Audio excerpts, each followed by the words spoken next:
Hello and welcome to the Vote Common Good post debate commentary.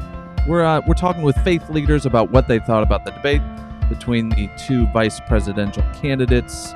I'm Dan, this is Doug, and we are live in Dallas, Texas, where we're on tour with the Vote Common Good bus, trying to spread a little faith, hope, and love around the country to support democracy for all. And we've got some thoughts on the debates. Maybe you do too, so drop them in the chat as we go.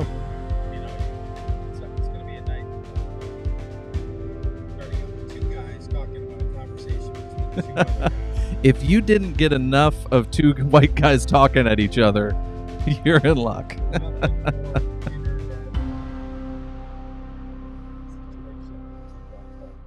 right, so we're going to be talking with some faith leaders. They're going to call in that care a lot about this election and are interested in what's happening. It's going to be faith leaders from across the board. We're going to have Catholics. We're going to have Jewish leaders. We're going to have Christian charismatic leaders. We're going to have Black Church AME leaders, a number of people. And fundamentally, all of our faith leaders are Americans that want to think about this country, right? Like there's a sense in which we do want to hear from faith communities. We want to hear faith communities respond about what does it feel like to be an American in this moment and have this happen. So that's what we're going to have happen. To set the scene a little more clearly, we are sitting in a parking lot of a Hampton Inn with our bus behind it. So you might hear a car or two come by. We're outside because we're on this tour, and then people are calling in from their own homes. And I like that, Dan, to tell you the truth. I like the idea that people in many situations, some people I know were listening to this while driving in their cars. Some people sat in a hotel lobby. We saw people in here. Some people were at watch parties, or they were watching on their phone, or they were watching in a big noisy room. There was a group of people that we helped participate with tonight that were college students at an HBCU called Paul Quinn College here in Dallas that were watching it in a big lecture hall together. So all over the country, different people sitting in different places talking about these things. And I think it's a great way to respond to a debate like this.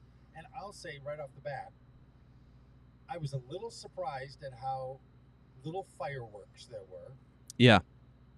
And generally speaking, how much it felt like an old school presidential debate. Yeah, I loved how boring it was. Yeah. Very refreshing in that it wasn't just inflammatory statements and nonsense about eating dogs. Yes, and to be clear, in my view, and this is because I think J.D. Vance has no business being a vice president of the United States. I think he's unqualified to be a senator by his own behavior.